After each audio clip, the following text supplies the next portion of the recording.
Здравейте!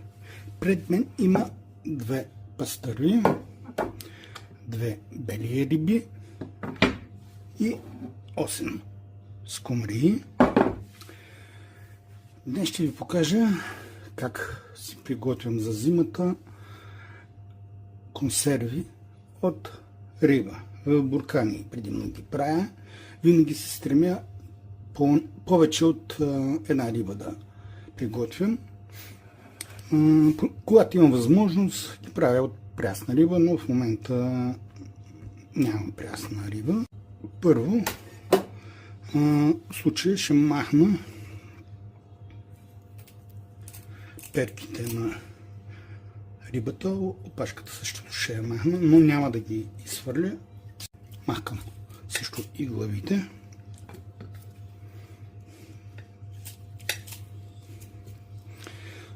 Пастърите сме готови.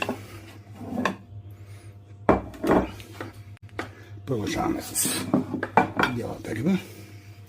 Наскоро консумирах и бях доста впечатлен. Много добър аромат, много добър вкус. Единствено е махната главата и опашката, но иначе си има за чистене. Много ще ги изчистим. Продължавам нататък с скумриите. Махкам първо опашката, сега долните.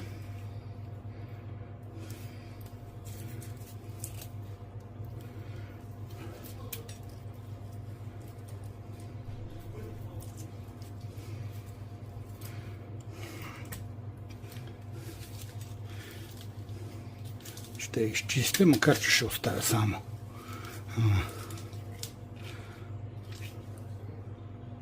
части от главите. Доста добре иначе изглежда.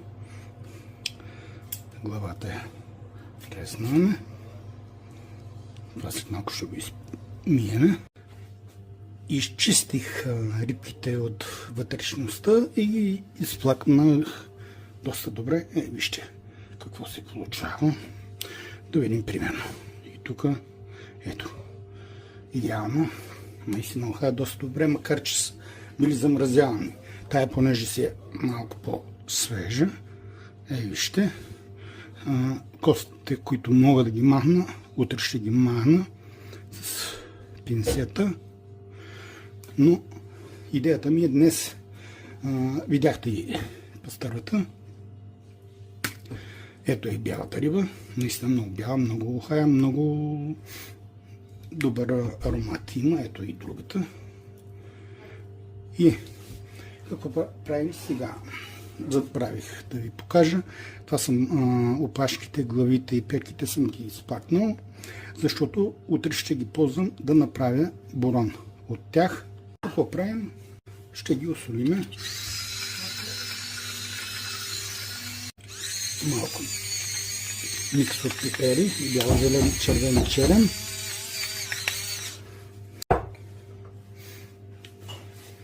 Изцеждам парче лимон. Ще вкусим по същия начин и останалата част от рибата. И ще сложим при рибата малко по-лесно. Ще сложим по един лимон. След което продължавам с бялата риба.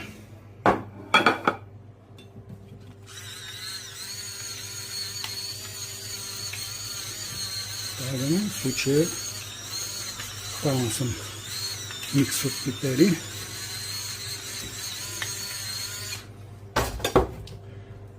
Солта.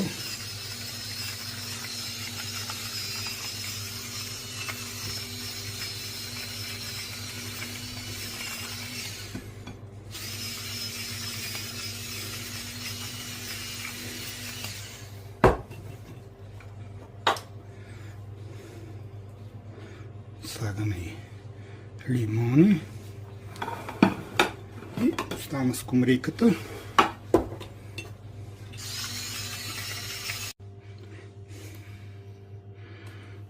Сложихме и лимоните. и сипвам върху тях зехтин.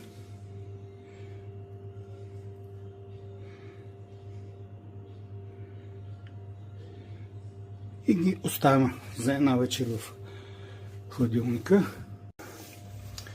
Ето ни отново на другия ден и веднага ви показвам рибата. Идеята да стои една вечер в хладилника е възможно максимално количество от влагата на рибата да се оттаи в самата чиния, защото когато правим консерва, много е важно да няма почти никаква влага в самата риба.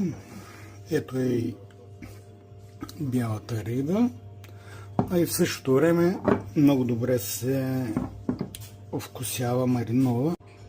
Всичко, което е излязло от самата скумария, просто не е нужно на самата риба и ще се получи един много добър крайен резултат според мене. Сега ще нарежем рибата. Често в този момент чистя рибата от кости, но днес реших да си я оставя така, защото рибата се разкъсва малко, когато я чистиш.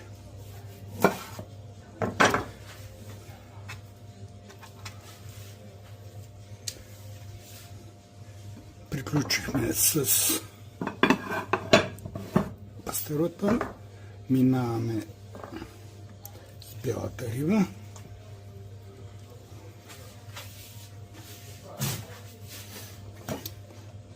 Уверявам ви, в момента рибата уха е изключително свежо.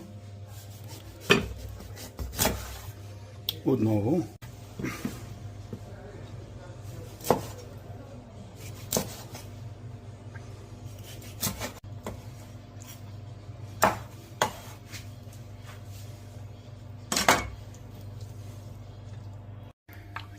сложих тиган на котлона, налях холио и сега какво правя? В решетъчна лъжица слагам едно парченце и го пускам в тигана и чакам да побелее. Или по-голямата част от влагата на самото парче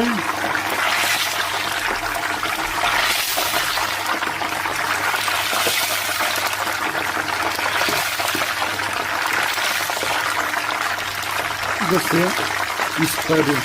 Върху чиния слагам една решетка и горе-долу една минута след като съм оставил рибата в фолиото, я изваждам и я слагам. Това е бялата риба. И така продължавам с всичките парчета. Не става бързо, не става лесно. Бялата риба запържих за около минута, минута и половина. И продължаваме нататък. Продължавам с пастерота.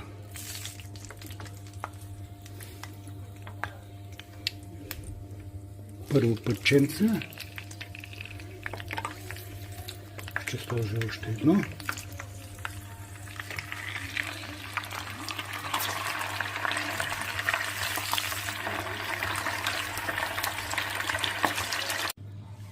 Запържихме бялата риба за около минута и половина, след това запържихме пастървата за минута и половина и сега ще запържиме скумрията за минута и половина. Скумрията също запържихме за минута и половина. Сложих тенджера на котлона, налях вода, тя завира и към нея добавям петките и главите от рибите.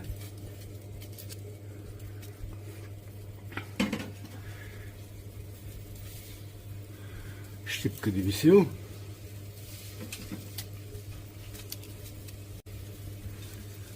Бахар. Микс от 4 вида пипер. Бяла, зелен, червен, черен. И тенджерта ще ври 10 минути. 10 минути по-късно прецеждам рибата.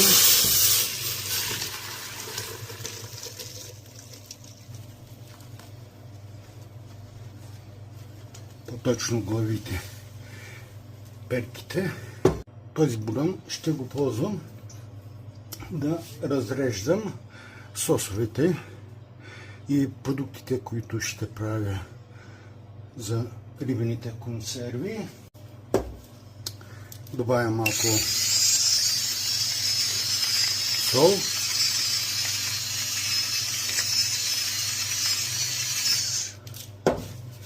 Микс. Още малко от 4 вида пипер. Веднага една рибена подправка.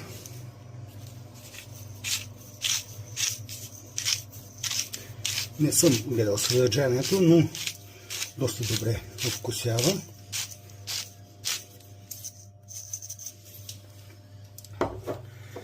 И накрая една друга подправка, примавера. Основно тя е с риган, мащерка, чубрица. Понякога слагат и босилек, понякога майорана, но в този случай се усеща най-много вкуса на чубрицата, на ригана и на мащерката. Сега продължаваме нататък.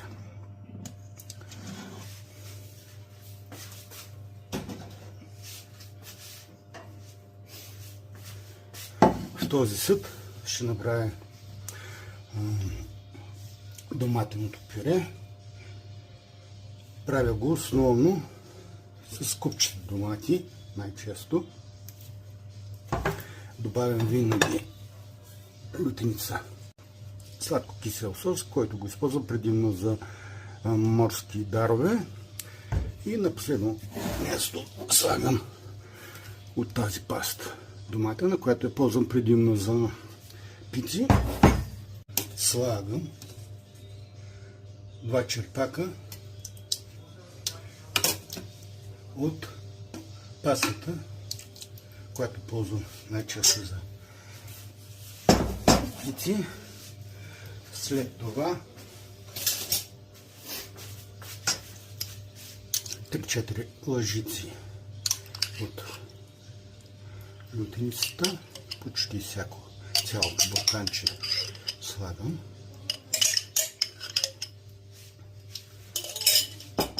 След това доматите на купчета и сладко киселия сос, около 3-4 лъжички. Вкусявам с малко сол.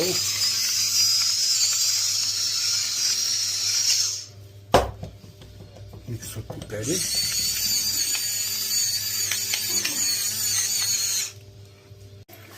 Добавям и една лъжица захар. И слагам на котлона да къкри около 5-10 минути на много ниска температура. 10 минути по-късно слагам от рибения бульон 2 черпака в доматения сос. И ще къкри още не повече от 5 минути.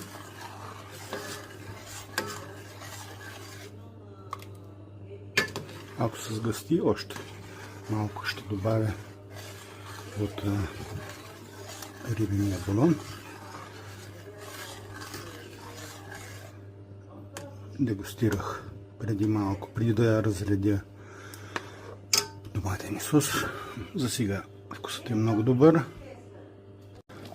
Ето как изглежда доматения сос 5 минути по-късно. Дегустира го. Вкуса ми хареса, затова изключвам котлона. Това са бурканите, които ще използвам за днешната рецепта. Ще се опитам да ви покажа максимално повече рецепти. Задължително ще има салат от ропотан, както и една друга, къде малко съм е по-усъвършенствал. Сега първо ще сплакна самите буркани, чисто нови, но винаги ги приплаквам. Изплакнах бурканите и сега ще ви покажа как ги стерилизирам преди да ги пълня. По принцип насагал съм и във фурна за 10-15 минути на 50 градуса, но отскоро им пускам по малко копара.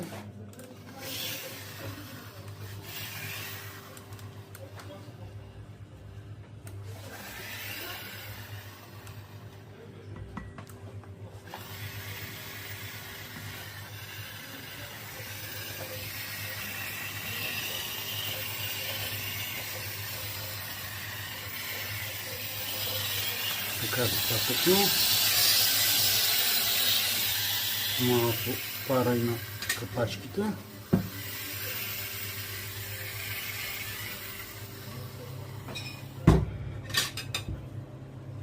Завъртам капачките на бурканите и откакто ползвам този трик, никога не се е случвало да има проблеми с трайността на самите буркани.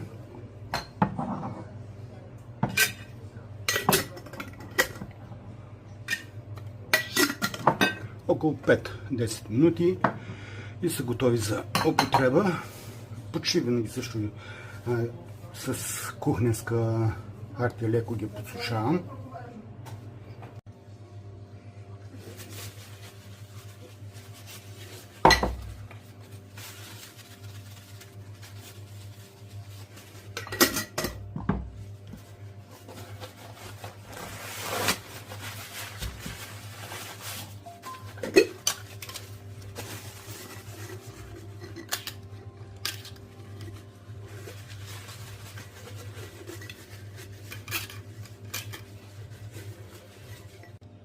Подсуших бурканите, вече са готови за пълнене. На дъното на всеки буркан ще сложа по няколко зърнца микс от пипери, бял, зелен, червен и черен, защото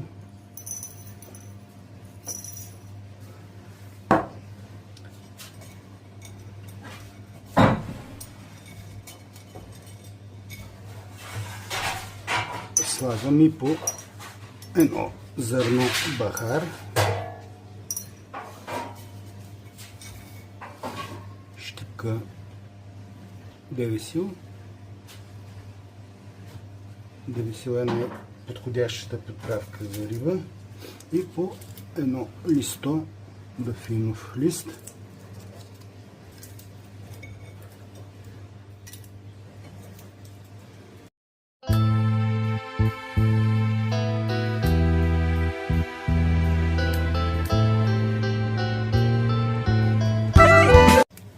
Започваме. На дъното съм сложил няколко подправки. Изсипвам малко от сместа.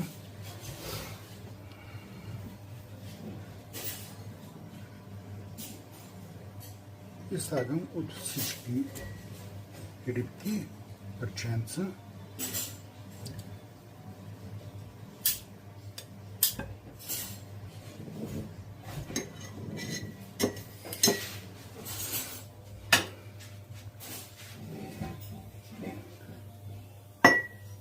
Отново мазнина.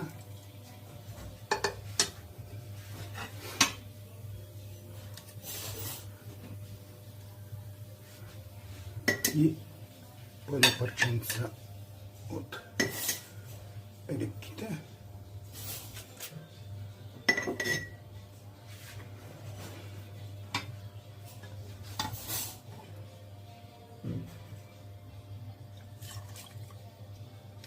Отново мазнина.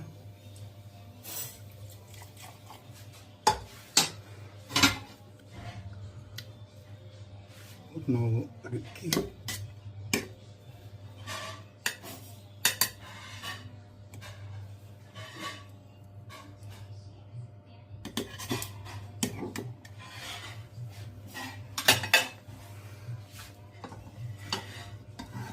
Тук сега ще се стремим да покрием рибата.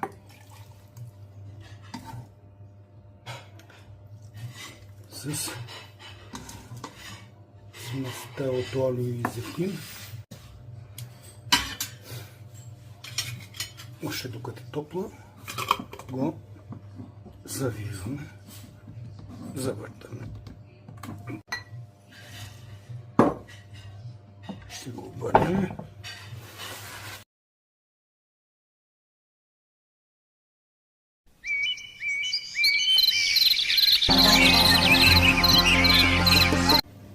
Сега ще ви покажа как приготвям риба в доматен сос.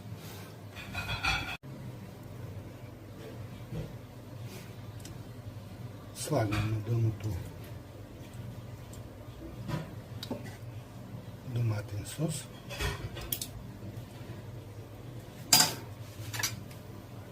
След това слагам рибата, сложих скумрия, сега слагам пастърва и бяла риба.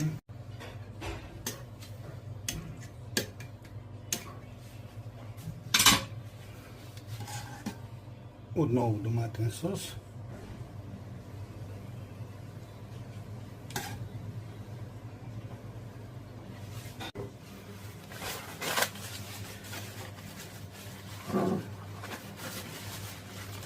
Завъртам здраво капачката няколко пъти.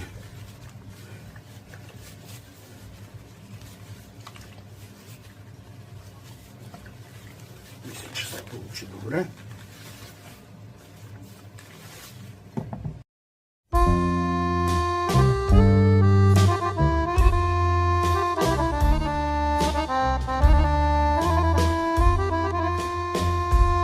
Сега ще ви покажа как приготвям ропотано с три вида риба, скумрия, пастърва и бяла риба в рибен бульон, който е от петте главите и опашките на трите вида риба.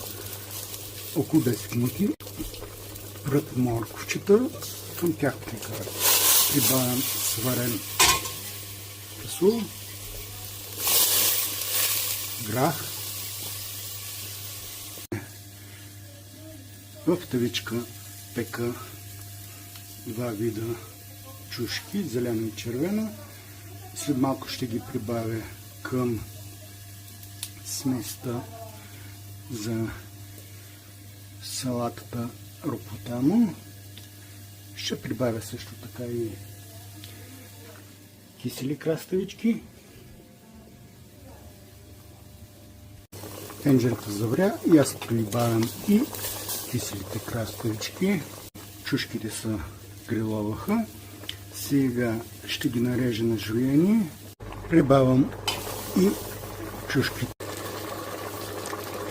Една минута преди да изключа котлона добавям червен пипер.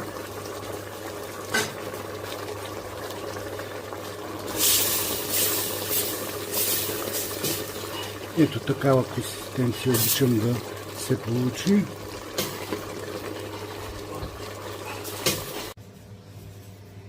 На дъното слагаме от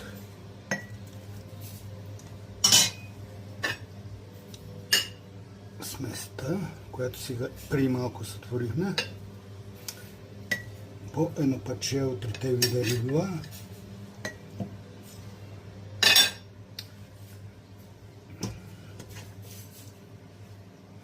Отново от сместа. Малко доматен сос.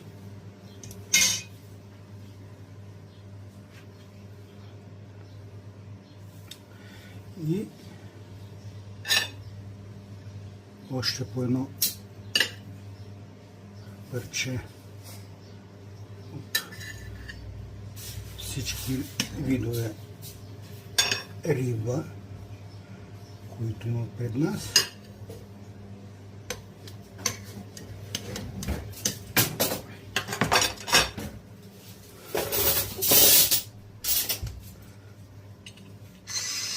Малко сол, понеже част от зеленчуците, като боба, като граха, като моркова, като къщите,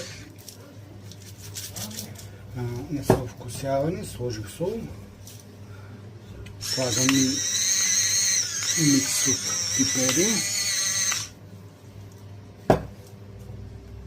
подправката за риба.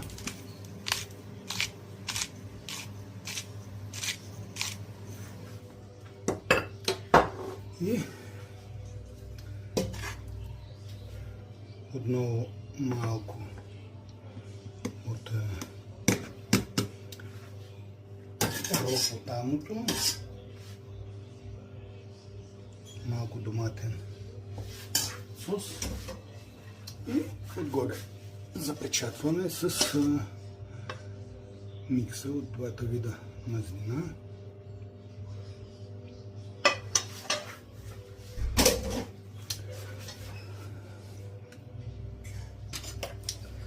Слагаме капачката.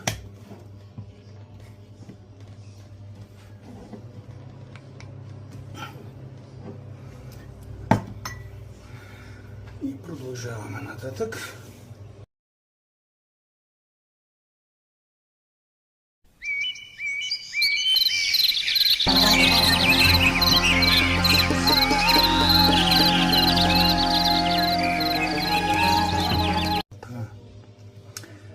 Често към салата ропотамо добавям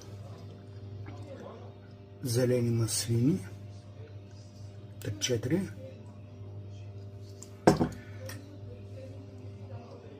черни маслини, маслините са без костилки, разбира се,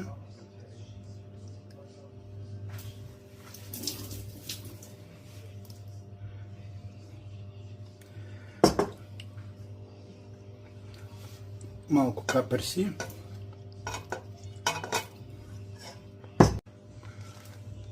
поне два вида сушени плодове, най-често слагам стафиди и червени боровинки, няколко вида ядки, това са белени сънчогледови, тиквени семки, филтрирани бадеми, кедрови ядки и слагаме малко още доматено пюре и слагам сместа да кипне. Тенджерата завря и аз изключвам котлона. Това е, може би, най-екзотичната рецепта, която съм правил с риба и наистина почти винаги всички, които я консумират, доста са впечатлени. Дори казват, че рибата не ги вълнува, колкото ги вълнува самата рибена салата. Отново от всички рибки слагам по една.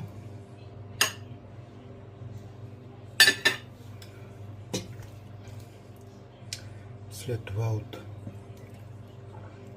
екзотичната смес, която, разбира се, е нашата салата ропотано.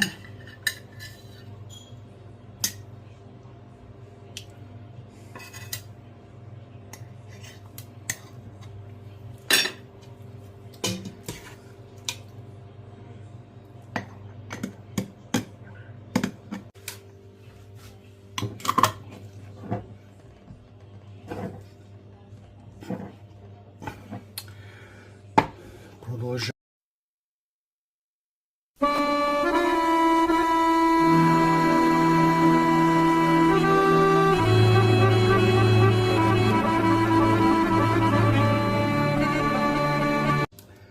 Следващата рецепта, която ще ви покажа, е с люти продукти и ще направим една люта риба.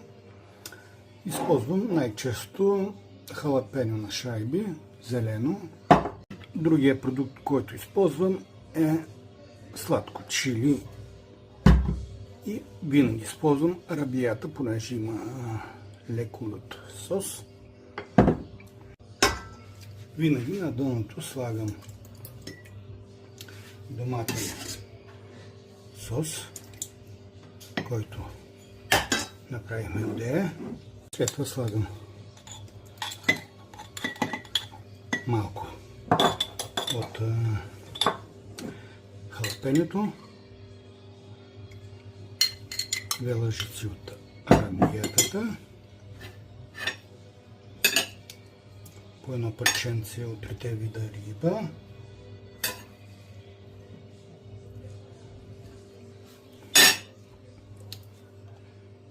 от сладко лютия сос.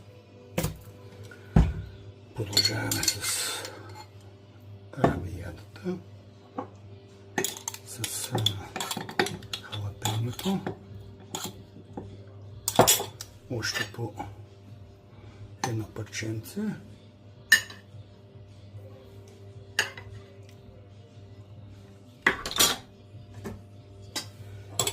Слагаме останалото халапеньо, арабиятата,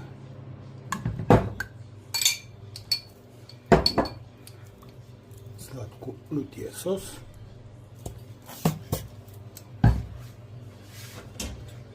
и накрая запечатваме с двата вида масла, зехтин и олио.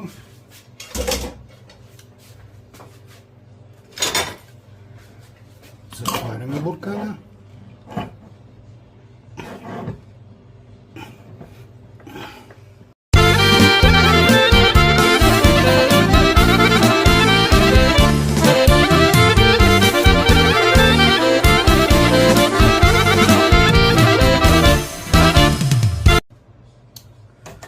Дойде ред и на чесновата рибена консерва.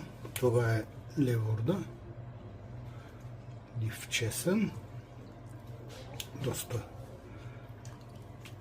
добри листа. Какво правим с нея?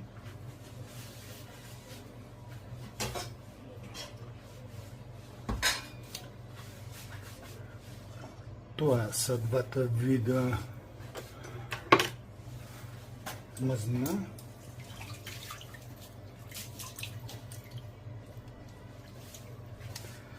Нарязвам дивия чесън в нея.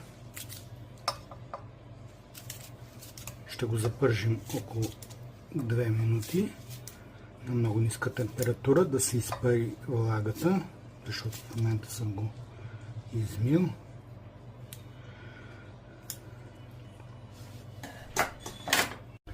Когато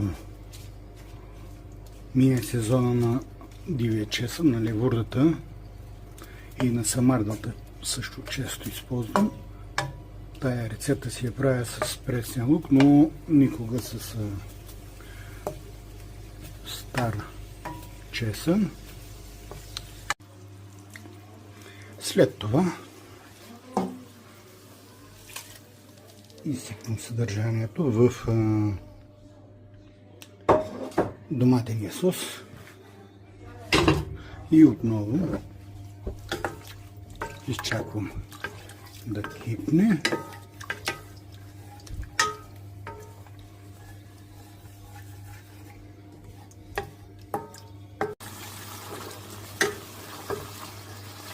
Доматения сос и левурата завряха и изкачвам котлона.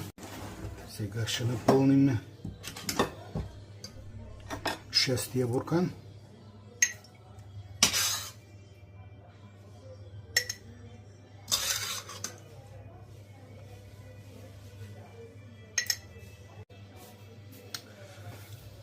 Слагаме парченце пастърва, парченце скумрийка, парченце бяла риба и продължаваме с сместа от доматения сос и левурдата.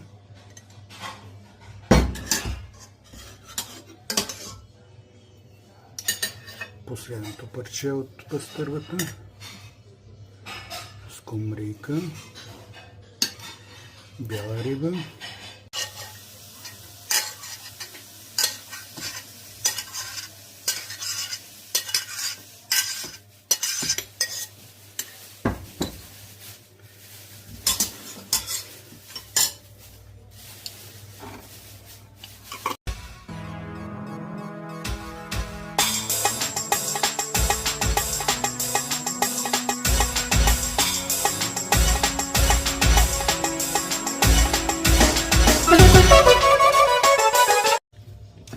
остана малко риба, 2 парчета от бялата риба и другото е скумрия. Изкарах матарки на купчета замразени и пачках и ще ви покажа в последната рецепта за днес как си приготвям рибени консерви с горски гъби. Задължително използвам масло. След това слагам гъбите. Крака съм го предварително измил, преди да го замразя. След като съм купил гъбите, това манатарка също предварително съм е изпласнал и съм е сложил да се повторно замрази, защото понякога по крайчетата на гъбите винаги се усеща наличието на пръс или някаква тревичка суха или шума от бор най-често или от бук, и слагаме на котлона двата вида гъби и маслото. Когато маслото се разтопи, задължително към тигана прибавям олио и зехтин. Виждате, температурата е изключително слаба. Искам леко да умекнат, но да станат твърди, да не се припържват. Или около 5 минути по-късно изключвам котлона. След това към гъбите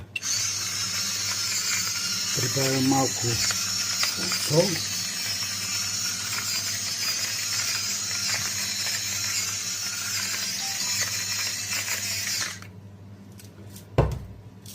микс от 4 вида пипер,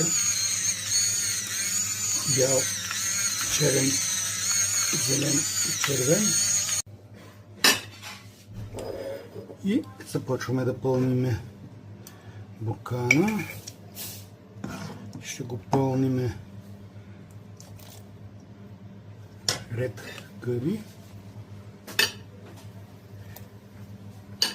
ред риба,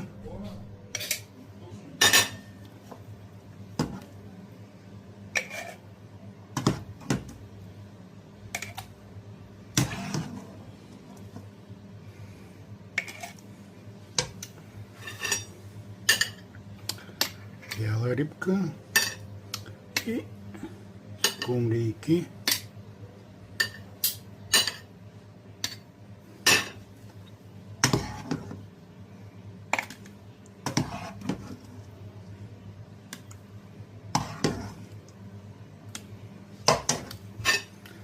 И последните рибки ще добавим.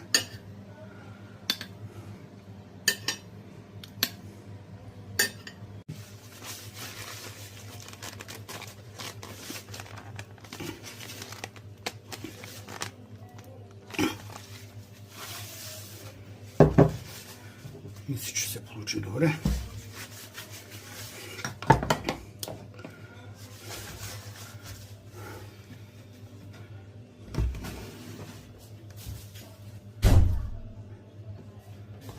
Ето 7 вида рибени консерви за зимата. Тая тенджера ще стерилизирам бурканите. Винаги на дъното слагам хартия или нещо от род. В момента ще сложим тази силиконова форма. Изсипам чаша вода. Да не на дъното залепнато. Всеки буркан ще го обвивам, за да съм сигурен, че няма да възникне някакъв проблем. Какво се получи. И сега слагам отново някъде, където видим, че се е долепило до тенджерата. Хартия. Може да е по-груба от кашон или от нещо този род, но е желателно, ако искате да запазите всички консерви, всички буркани, да не се движат много, като започне да вари. Ако ще ги консумирам в рамките на месец-два, 10-15 минути са напълно достатъчни, но ако ще ги консумирам след 3-4-5 месеца, минимума, който ги варя, е между 45 минути и 120 минути. Най-добре се получава точно 90 минути. Най-добри резултати съм имал. Разбира се, вие си преценете дали да ги стерилизирате по-дълго време или по-кратко. Но това е отличен опит, ви казвам, как се е получавало най-добре при мене.